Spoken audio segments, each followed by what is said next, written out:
아마 많은 분들이 요즘 불안감을 느끼고 계실 것 같은데요. 챗GPT가 이제 세상에 나온 이후에 정말 세상이 아주 빠르게 변화하고 있습니다. 우리가 당연하게 생각했던 것들이 갑자기 낡아 보이기 시작하기도 하고요. 밤새 고민해서 만든 사업 아이템인데 갑자기 AI 기술 하나로 이게 무의미해지는 게 아닌가? 라고 하는 공포가 느껴질 수도 있고요. 혹은 요즘에 FOMO라고 하죠. Fear of Missing Out. 의 약자인데요. 뒤처지는 것에 대한 두려움, 이런 것들이 정말 사회 전반에 퍼져 있습니다.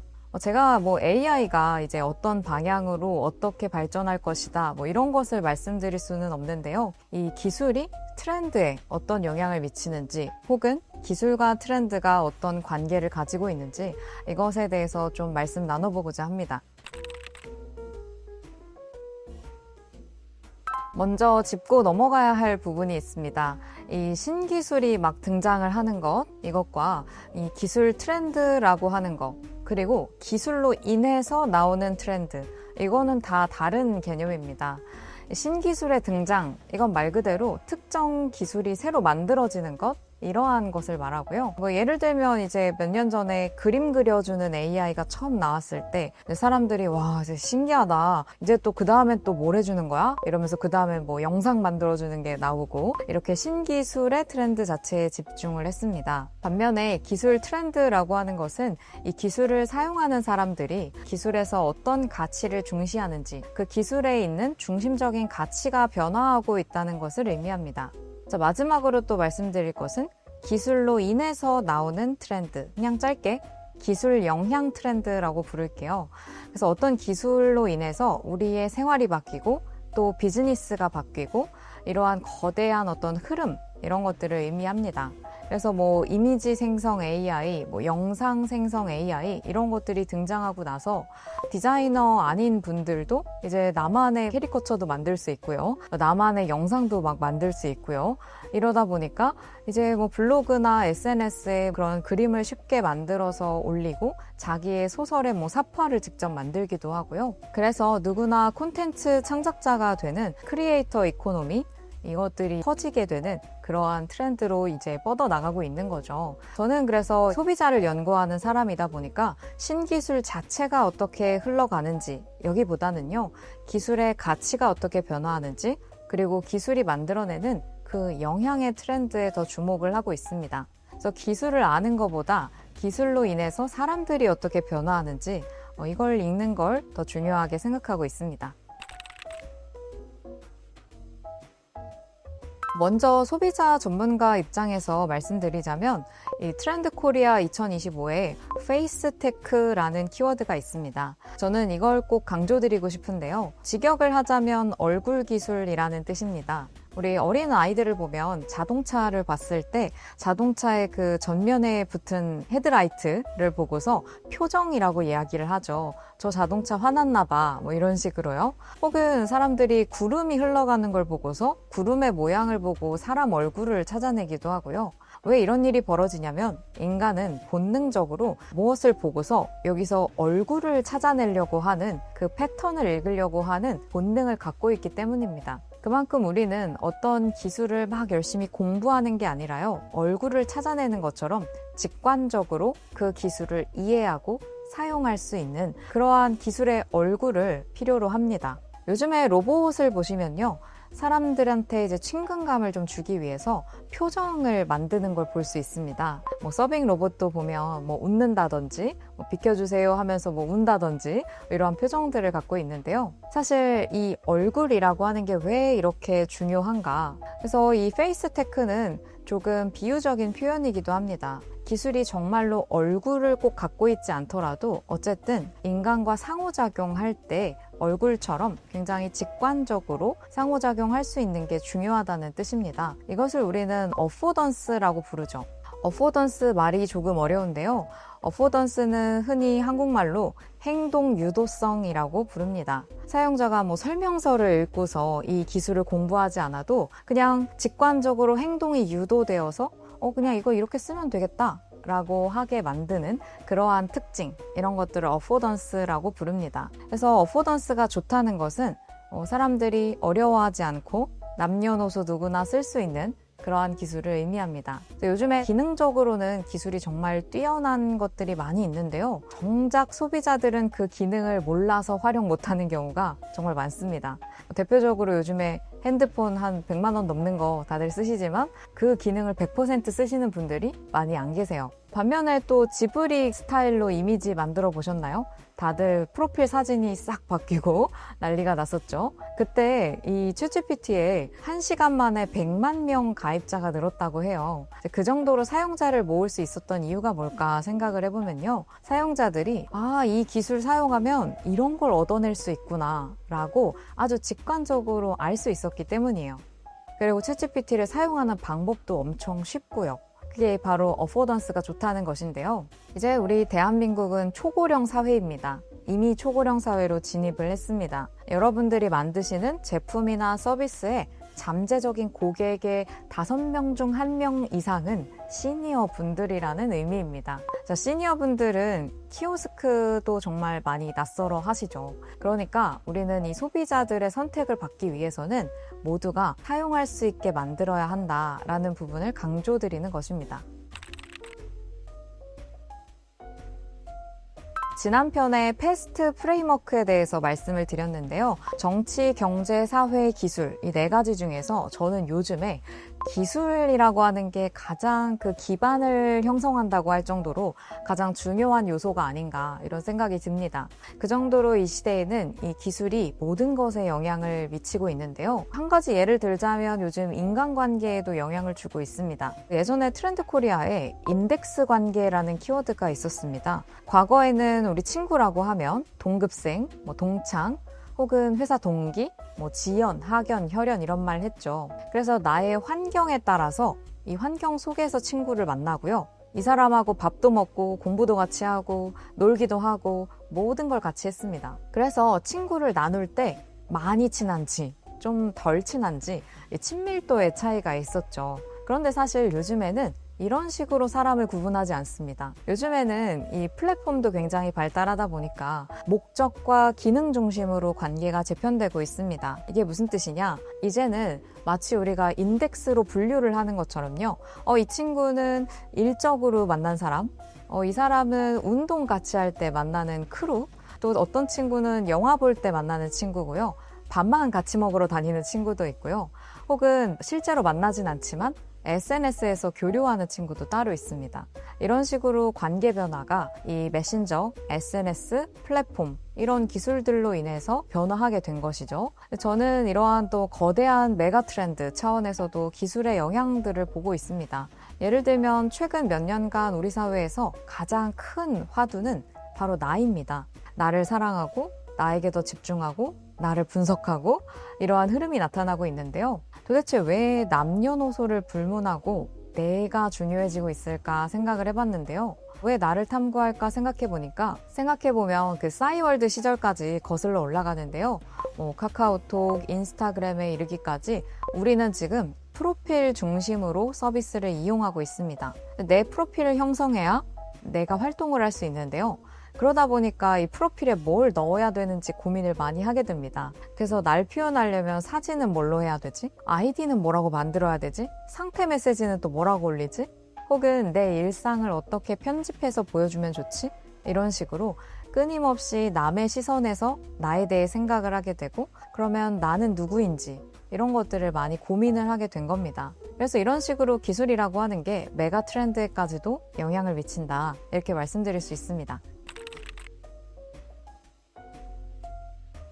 네, 아주 많이 있을 텐데요. 2가지 정도 강조해 보겠습니다. 첫 번째는 트렌드 코리아 2025 키워드의 물성 매력입니다. 우리의 삶이 점점 더 온라인 중심으로, 디지털 중심으로 바뀌고 있다 보니까 참 역설적이게도 우리 소비자들이 뭔가 실제 만져보고 느끼고 뭔가 오프라인에서 활동하는 그 경험의 가치에 정말 더 매력을 느끼고 있는 그런 현상들을 볼 수 있습니다. 스마트폰의 이 편리함에 익숙해질수록 오히려 요즘 젊은 분들 종이책 질감 굉장히 좋아하시죠. 음악 요즘에 그냥 스트리밍으로 쉽게 몇백 곡씩 들을 수 있지만 그 LP판 한 장의 어떤 매력을 느끼기도 하고요. 혹은 손으로 만든 수공예품 이런 것들에 큰 매력을 느낍니다. 그러다 보니까 요즘에는 온라인 커머스들도 오프라인의 쇼룸을 만들기도 하고요. 브랜드들은 우리의 세계관을 좀 경험을 시키겠다라고 해서 팝업 공간 같은 것들을 많이 만들고 있죠. 두 번째 트렌드는 멘탈 웰니스 시장입니다. 우리가 요즘에 스마트폰을 항상 쓰다 보니까 이제 뭐 출퇴근길에 유튜브 보고 일하는 중간중간에도 SNS 보고 잠들기 직전까지 쇼폼을 보죠. 그러다 보니 너무 뇌가 피곤한 것 같습니다. 요즘에 뇌가 썩는다 뭐 이런 얘기도 많이 하죠. 그러다 보니까 요즘에 사람들이 이런 좀 자극적인 것에서 좀 탈피하고 싶다 이런 생각을 합니다. 그리고 또 하나는 불안감 그리고 우울감, 이게 현대인의 고질병이 되고 있습니다. 그래서 요즘에 마음 건강에 대한 이 욕구가 굉장히 늘어나고 있고요. 그래서 이 서비스들 경우에도 명상 앱이라든지 심리 상담하는 플랫폼이라든지 ASMR 콘텐츠라든지 분야를 정말 막론하고 멘탈 웰니스랑 관련된 것들이 이제 커지고 있습니다. 예를 들면 여행 산업에서는 디지털 디톡스 여행 이런 걸 만들고 있고요. 식품은 스트레스 완화하는 음료를 만들고 있고요. 또 러닝 하시는 분들도 왜 러닝 하세요? 라고 여쭤보면 몸이 건강해져서요 라는 얘기보다도 정신 건강에 좋아요. 스트레스가 풀려요. 이런 얘기들을 또 많이 하시더라고요. 이제 그만큼 이제는 어떤 기술이 나왔는지 그 자체보다 이 기술로 인해서 소비자들의 생각이 어떻게 변하고 행동이 어떻게 변하고 그래서 궁극적으로 라이프 스타일에 어떤 영향을 미치는지 이런 것에 주목해 보시면 또 많은 영감을 얻으실 수 있지 않을까 생각을 합니다. 제 개인적인 의견으로는 모두가 이제 기술의 전문가가 되기는 어려울 것 같습니다. 그래서 우리가 어떤 기술이 등장을 했을 때 이게 내 창업 아이템에 내 사업에 어떤 역할을 할까? 이걸 좀 나눠서 생각해 볼 필요가 있을 것 같습니다. 제가 이제 주목하는 것은 세 가지로 좀 분류를 해보고 싶은데요. 첫 번째는 기반 기술입니다. 인프라스트럭처라고 얘기를 하죠. 이제 모든 산업의 토대가 되는 기초 기술, 이런 것들이 하나가 있습니다. 그래서 뭐 예를 들면 요즘에는 클라우드 컴퓨팅, 5G 통신, 이런 것들. 그래서 우리가 이것들을 거부할 수 없습니다. 그래서 우리가 사업을 하게 되면 반드시 이런 기반 위에서 쓰게 되는데요. 그럴 때 우리가 검토해야 되는 부분은 내 사업이 이 기반 위에서 구현될 수 있는가? 그래서 비용이라든지 이 기술 위에서 안정적으로 이제 운영이 될 수 있는가? 여러 가지 측면을 검토를 해야 되겠죠. 그 다음에 이제 두 번째로 생각해야 될 기술은 파괴적 기술이라고 흔히 부르는 한마디로 이제 시장을 완전히 뒤집어 놓는 게임 체인저입니다. 가장 최근에 생성형 AI 등장이 바로 이런 게임 체인저였죠. 생성형 AI가 등장을 해서 우리 업에 어떤 영향을 미치게 될까? 혹은 내가 준비하던 아이템이 완전히 뒤집어지는 건 아닌가? 이런 것들을 검토해 볼 수 있을 겁니다. 그리고 마지막으로는 응용 기술이 있는데요. 사실 응용 기술은 기반 기술과 파괴적 기술 위에 이제 작동을 하는 수많은 기술들입니다. 그래서 이 수많은 응용 기술들 중에는 저도 모르는 게 굉장히 많은데요. 그래서 이 중에서는 나의 비즈니스랑은 어떤 게 관련이 있을까? 혹은 내가 이 비즈니스를 운영하는데 어떤 기술을 가져다가 덧붙이면 이게 파급력이 훨씬 커질까? 이런 식으로 나와 관련 있는 것들을 쏙쏙 골라서 좀 관심을 가지시면 좋지 않을까. 이제 물론 그러기 위해서는 우리가 조금 더 관심을 놓지 않고 적극적으로 탐색을 하고 공부를 하는 이런 자세가 중요할 것 같습니다. 결론부터 이제 말씀을 드리자면 기술의 흐름을 봤을 때 이제는 그 기술 자체의 전문가가 되는 것보다 이 기술을 어떻게 연결시키고 활용할까 이거를 강조하는 게 중요한데요. 이미 많은 1인 기업가 혹은 이제 소규모로 창업하시는 분들이 많이 사용하고 계십니다. 예를 들면 노코드, 로우코드 이런 말을 많이 쓰죠. 이제는 코딩을 직접 하지 못하더라도 그냥 마우스로 조작을 해서 파워포인트를 쓰는 것처럼 간단하게 웹사이트를 만들거나 앱을 만들거나 혹은 업무를 자동화하거나 이럴 수 있는 서비스가 굉장히 많아졌습니다. 그래서 이걸로 이제 완벽한 서비스까지 만들기는 어렵겠지만 이제 내 아이디어를 이게 시장에서 작동할까 테스트할 수 있는 그 최소 기능 제품을 만드는 정도로는 활용해 볼 수 있습니다. 그럴 때 이제 시간과 비용을 아주 효율적으로 줄일 수 있겠죠. 두 번째로는 API도 요즘에 영향을 많이 주고 있습니다. API는 이제 Application Programming Interface의 줄임말인데요. 이제는 우리가 모든 구성 요소를 하나하나 개발하지 않더라도 이미 잘 만들어진 서비스들, 프로그램을 대화를 통해서 그 서비스를 가져다 쓸 수 있는 그러한 개념입니다. 예를 들면 네이버 지도나 카카오톡 이런 걸 통한 로그인이라든지 카드 결제 서비스라든지 복잡하고 어려운 기능이지만 매우 중요한 기능, 이런 것들을 직접 만드는 게 아니라 API를 활용해서 이제 불러오면 내 서비스에 손쉽게 접붙여서 쓸 수 있습니다. 그래서 이제 창업가분들이 더 중요하게 생각하셔야 될 것은 이 기술 자체를 얼마나 정교하게 잘 만들 것인가, 그것도 중요하지만요, 이 기술을 활용해서 어떤 경험을 만들 것인가, 이게 굉장히 중요하지 않을까 싶습니다. 그래서 저는 이 기술을 사용하는 고객 경험의 이제 전문가가 되어야 한다라고 말씀을 드립니다. 저도 그렇고 누구나 기술의 소비자입니다. 이제 소비자 입장에서 어떤 기술이 편리하고 어떤 경험이 나에게 이제 감동을 주는지 이런 것들을 생각해보고 어떻게 하면 더 좋아질지 기획을 하는 것, 이게 우리 창업가 분들에게 굉장히 중요한 부분이 아닐까 생각을 합니다. AI는 이제 정말 피할 수 없는 흐름인 것 같습니다. 내가 AI 서비스를 만드는 건 아니더라도 내가 하는 일, 그리고 우리 생활 환경, 또 비즈니스 환경에 이르기까지 아주 지대한 영향을 미칠 것 같은데요. 요즘에 소비자 변화를 보면 정말 순식간에 일상으로 이 생성형 AI가 밀려 들어오고 있다는 걸 제가 느끼고 있습니다. 요즘에 나만의 비서로 활용하시는 분들도 많고요.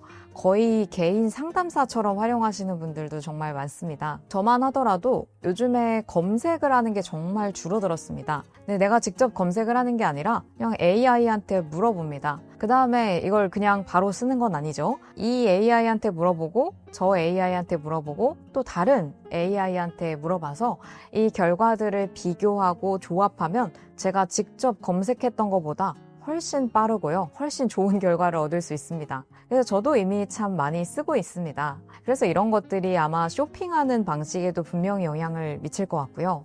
이제는 대화 습관에까지 영향을 미칠 수 있습니다. 요즘에 AI 문체라는 게 생겼잖아요. 그래서 사람들이 오히려 AI처럼 이야기를 하는 그런 일들까지 벌어지고 있는데요. 자, 이러한 변화의 순간을 우리가 포착하기 위해서는 저는 직접 써보시는 게 굉장히 중요하다, 이런 생각이 듭니다. 내가 직접 소비자가 되어서 내가 어떻게 변화하고 있지? 내가 생각하는 방법, 내가 행동하는 방법, 이런 것들에 어떤 변화가 일어나는지 세심하게 관찰하는 거, 이거 굉장히 좋은 방법이고요. 만약에 내가 소비자가 될 수 없다 라고 하면 그 소비자를 인터뷰하는 거, 혹은 어떻게 활용하고 있는지 이야기 나누고 관찰해보는 것도 중요합니다. 예를 들면 저는 이제 재미있었던 게, 저의 주변인 중에 AI를 어떻게 활용하는가라고 봤을 때 남자친구하고 싸우고 어떻게든 그 논쟁에서 이기기 위해서 AI한테 나 도대체 어떻게 해야 이길 수 있어? 라고 상담을 하는 그런 사례도 봤는데요.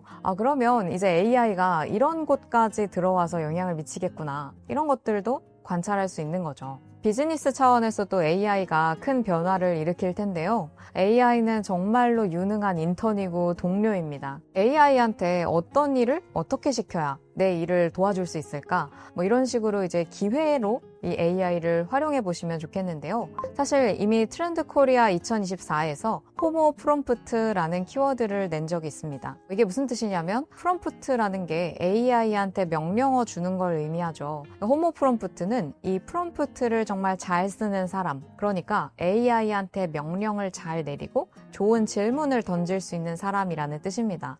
이거는 앞으로도 계속 중요해질 것 같습니다. 단순히 프롬프트 엔지니어링 차원의 얘기가 아니고요. 정말 공부를 해서 AI가 어떻게 작동하는지, 얘가 뭘 잘하고 뭘 좀 못하는지, 내가 이걸 어떻게 활용해야 정말 좋은 결과를 얻을 수 있는지, 이것을 공부해서 더 잘 쓰게 노력하는 거, 이게 굉장히 중요합니다. 최근에는 이제 많은 기업들이 효율성을 높인다는 차원에서 AI를 이미 많이 쓰고 있습니다.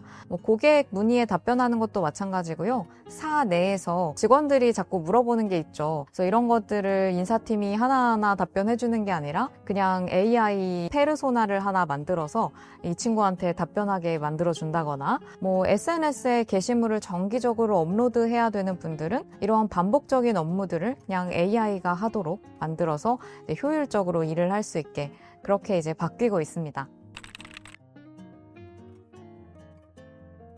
우리 기술의 변화에 대한 이야기를 나누다 보면 다들 막막하게 느끼시는 것 같습니다. 좀 불안해지기도 하고요. 근데 사실 분명한 것은 이 기술의 시대에 기술을 외면하면 어떤 비즈니스도 성공하기는 어렵다는 사실입니다. 네, 그렇다고 해서 우리가 다 기술만 공부하고 기술 전문가가 될 수는 없겠죠. 그보다는 우리가 이 기술 생명 주기가 짧아지는 만큼 우리가 가져야 되는 것은 학습 민첩성이라는 것입니다. 학습 민첩성이 무슨 뜻이냐면요. 학습을 정말 민첩하게 한다는 뜻입니다. 그래서 어떤 새로운 기술이 나왔거나 새로운 지식이 앞에 나왔을 때 어려워 하고 도망가는 게 아니고요. 한번 배워볼까? 라고 가벼운 마음으로 다가서는 것이고요. 좀 유연한 태도를 가지는 것입니다. 그래서 우리가 이걸 완벽하게 이해해 보지는 못하더라도 그냥 한번 시도해보고 이거 이렇게 써볼 수 있겠네. 이거 이런 식으로 적용해 볼 수 있겠네. 라는 식으로 실패하더라도 그 과정에서 배우는 그런 실험 정신을 모두 포함하는 개념입니다. 그래서 제가 모범 사례라고는 할 수 없지만 저도 지금 이런 학습 민첩성을 좀 키워보려고 하고 있는데요. 예를 들면 지금 이 이야기하고 있는 원고 같은 경우에도 제가 이제 개요만 먼저 써보고 이 AI한테 한번 써보고 저 AI한테 한번 물어보고 하는 식으로 어떤 녀석이 말을 더 잘 해주나 이런 식으로 시도를 해보면서 AI를 파악을 하고 있고요.